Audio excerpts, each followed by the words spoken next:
Have you ever found yourself bending over backward to keep the peace, even if it means sacrificing your own needs? Maybe you've agreed with someone just to avoid conflict, or felt the need to always be liked, no matter the cost. If this sounds familiar, you might be experiencing something called the fawning response. Today, we're going to dive into how our childhood trauma could be the reason we've become a people pleaser.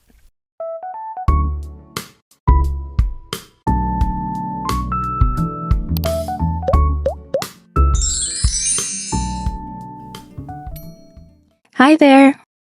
Welcome back to Pocket Therapy. Fawning is a coping mechanism that often stems from childhood trauma. A few years ago, I saw a video about a baby antelope and a lion that perfectly illustrates the concept of fawning. I resonated with it so much that I had an epiphany, which eventually led me to making this video. You know, when we think about how we respond to stress or danger, most of us are familiar with the fight, flight, and freeze reactions. But there's another, often hidden response that can shape our lives in profound ways, and it's called fawning. Believe it or not, this behavior isn't just something humans do. It's seen in the animal kingdom as well. Let's start with that video I mentioned. A baby antelope finds itself face to face with a young male lion, a situation that usually ends in tragedy for the antelope, especially considering that it's a small baby. But something remarkable happens. Instead of trying to run or freeze in fear, the baby antelope does something completely unexpected. It starts to fawn.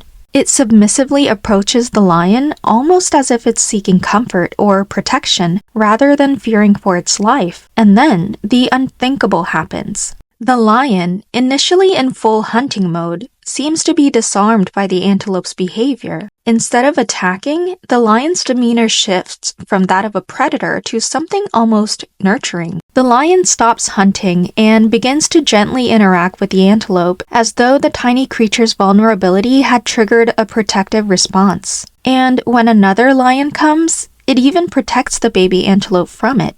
This isn't even a rare case. There are tons of similar videos online showing that this really is a survival mechanism for living animals when faced with danger. This video struck a chord with millions of people around the world because it defied our expectations of predator-prey relationships. But more than that, it gave us a profound example of how the fawning response can sometimes alter the course of a potentially dangerous encounter, even in the wild.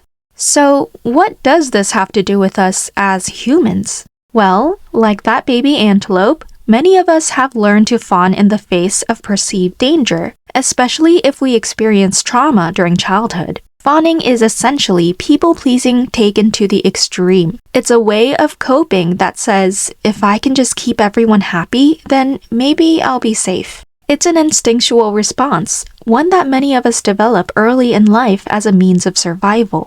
Imagine being a child in a home where emotions are volatile. Maybe one moment everything is fine, but the next, it's chaos. For a child, this unpredictability is terrifying. So the child learns to read the room, to anticipate what might set off a parent or the caregiver, and to do whatever it takes to keep the peace. Over time, this child becomes a master at making others happy, even if it means sacrificing their own happiness in the process. This is the essence of fawning. It's a survival mechanism, a way to navigate a world that feels unsafe.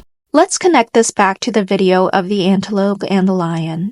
The baby antelope's response was one of pure survival instinct, fawning to disarm its predator. And while that might seem like an extraordinary case, it's not so different from what some of us do in our daily lives, especially if we've grown up in environments where we felt unsafe or unsure of how others would react. One of the most telltale signs of fawning is excessive people-pleasing. Do you ever catch yourself going out of your way to do things for others, even when it's inconvenient or stressful for you? That's not to say being kind or helpful is bad, far from it. But when it becomes a pattern where you're constantly putting others before yourself, often to your own detriment, that's where it can become problematic. People who fawn often have a hard time setting boundaries. They might say yes to every request, no matter how unreasonable, because they're so afraid of disappointing others, or even just causing conflict. They've learned that their own needs aren't as important as keeping others happy. This excessive need to please can even lead to situations that are deeply uncomfortable or even harmful, like agreeing to date someone or to be physically intimate even when they don't really want to. For someone with a fawning response, the fear of saying no or the anxiety about how the other person might react can override their own feelings and boundaries. What's more, those who have a fawning response might find themselves especially drawn to trying to please people who seem intimidating, scary, or even abusive. It's as if their mind is saying, if I can just keep this person happy, then maybe I won't get hurt. They might try extra hard to appease or accommodate someone they perceive as dangerous, hoping to avoid conflict or harm. This tendency to fawn can make someone a prime target for narcissists. Narcissists thrive on power and control, and they often seek out people who are eager to please and unlikely to push back. For a narcissist, a person who fawns is an ideal partner because they can manipulate and exploit them with little resistance.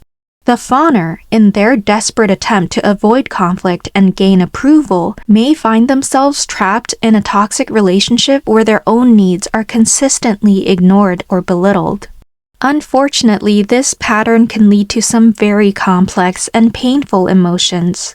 After giving in to someone, especially someone who seems scary or manipulative on the outside too, the person who fawns might be left feeling guilty or ashamed. They might wonder to themselves, why did I let this happen, and why didn't I say no? Why didn't I stand up for myself? This can spiral into deep self-blame, as if they're really responsible for the situation they found themselves in. But it's important to recognize that this response, this need to please even at your own expense, it's not your fault.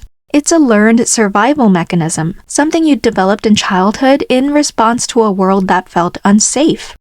But over time, these behaviors can become deeply ingrained, leading you to sacrifice your own well-being to avoid conflict or rejection. So where does this all start? For many of us, fawning begins in childhood, often in response to an environment that feels threatening or unstable. Maybe you grew up in a household where expressing your true feelings wasn't safe, or where you learned that the best way to avoid punishment was to keep quiet and do whatever was expected of you. In these situations, fawning becomes a way to survive. It's how you navigate a world that doesn't feel safe by becoming whatever others need you to be. And while this strategy might have worked when you were a child, it can become a burden as you grow older, leading to a loss of self-identity. You see, when you spend so much time trying to make others happy, you can lose touch with who you really are. Your sense of self becomes tied to how well you meet others' expectations, rather than being grounded in your own values and desires. Now let's bring this idea into adulthood. Maybe you found yourself in relationships where you're always the one giving, and your needs never seem to be a priority. Or perhaps you're constantly anxious about what others think of you, worried that if you don't meet their expectations, you'll be rejected or criticized. This constant need to please can be exhausting. It can lead to burnout, where you feel like you're running on empty because you're always giving and never receiving. And it can make you feel lonely, even when you're surrounded by other people, because you're not really being yourself. You're being who you think others want you to be. But here's the silver lining. Just because you've been fawning doesn't mean you have to continue. It is possible to heal, to reclaim your identity, and to start living a life that's true to who you are. The first step in healing from fawning is to recognize these patterns in yourself. This can be tough because, for many of us, fawning has become second nature. But once you start to notice these behaviors, you can begin to change them. Setting boundaries is a crucial part of this process. Learning to say no when something doesn't feel right and to prioritize your own needs can be incredibly empowering. It's about learning that it's okay to put yourself first sometimes, and that your needs are just as important as anyone else's. Therapy can be a powerful tool in this journey, especially if you work with someone who understands trauma and the ways it shapes our behavior. A therapist can help you explore the roots of your fawning and guide you in developing healthier ways of relating to others. As you start to set boundaries and express your true feelings, you'll likely find that your relationships improve. When you're able to be your authentic self, you'll attract people who appreciate you for who you are, not just for what you can do for them. Healing from fawning is a journey, and like any journey, it takes time. But it's worth it, because on the other side is a life where you can be true to yourself, where your relationships are based on mutual respect, and where you can find real happiness and fulfillment. So, are there areas in your life where you might be fawning? What small steps can you take to start reclaiming your identity and your sense of self-worth? If this video was helpful, please consider subscribing, leaving a comment, or sharing it with someone who might benefit from hearing it. Thank you for watching and take care of yourself. Until next time, bye-bye.